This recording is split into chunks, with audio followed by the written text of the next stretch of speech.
To the people who were responsible in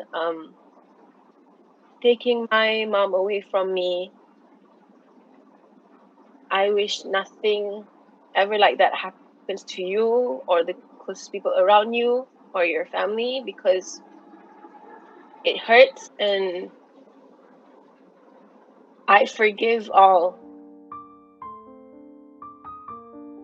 I was in boarding school. So during the assembly, someone made like an announcement that another tragedy hit Malaysia.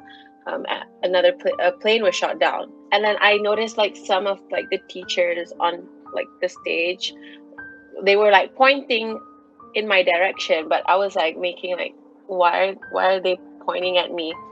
So and then I was like, at that point, I got a little bit anxious.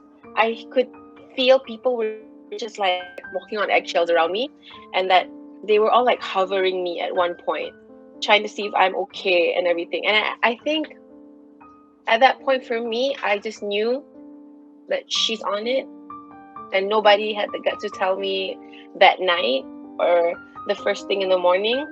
When my grandma came, they called me to the office, and then my grandma told me with a bunch of teachers in the office. And then I was like, I blew up basically. I cried, I screamed, I ran. And then my grandma was like, you have to pack your things, you need to come home. I'm like, I'm not going home. My mom is picking me up this Sunday. We're going out. Last time I spoke to her was right before she took off for Amsterdam. I would always call her before her flight, just to like, okay, take care, I love you, and stuff like that. But that call, I was just talking about, okay, so you're coming back on Friday, so that means you're taking me out for buka on Sunday. And she's like, yeah. And then suddenly dia macam, oh, if mom tak sempat, ask your cousin to go bring you by Kasut Raya. I'm like, why tak sempat? I thought you're coming back Friday. And it's like, no, just in case. So that was like a bit odd, like looking back, like why would you say that? Obviously, I've not moved on, but I've had some people say, like, it's almost 10 years, you're not over it. And I'm like, I wish my mom didn't die in a way where it got the whole world's attention. It's not easy on me too. You think I want this kind of thing? You think I like being in the spotlight? My mom was murdered. She wasn't like, he just got shot down or whatever. No, she was murdered. Like, this was a murder. And I'm trying to like share that with people. Hey, this is not some random act of war. She was deliberately murdered along with 297 passengers on board. It's not just from MH17 that are a result of like war between two parties. You could look at the people in Palestine, for example. That has been an ongoing example which should like learn from. Nothing good comes out of war. So I feel like everyone should just stop with the war. You can calm down and let's sit down and have a talk. Basically, the only time I got to see my mom was she was in that casket wrapped with the Jalo Gemilang. When they lowered down her casket was number 5, if I'm not mistaken. I totally broke down at Bunga Raya Airport. I was like, I broke down, and then once they got all the bodies in the van, we were supposed to ride our own cars back to wherever we're going.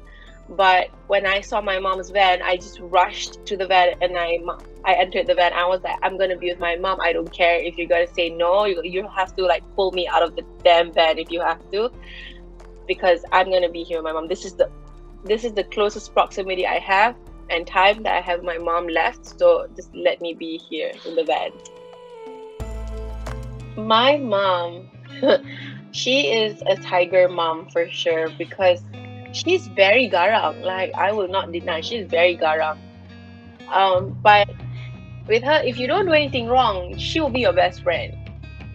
So like for me, growing up, I don't do my homework.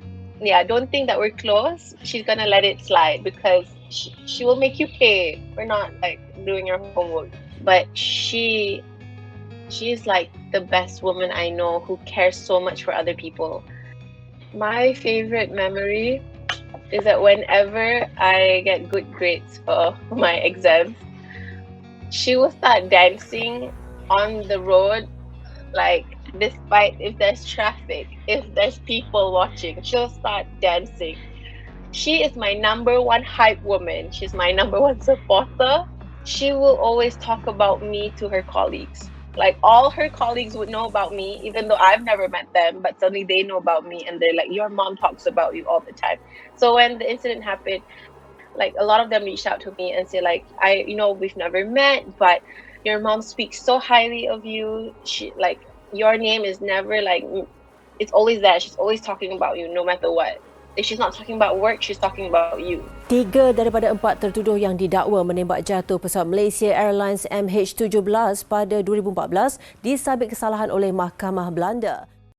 There are no words to express how grateful I am for all the people that were involved in getting my mom home, in getting all the victims home, to all the people that were involved in the legal proceedings, trying to find out who the culprit is. It's not an easy job.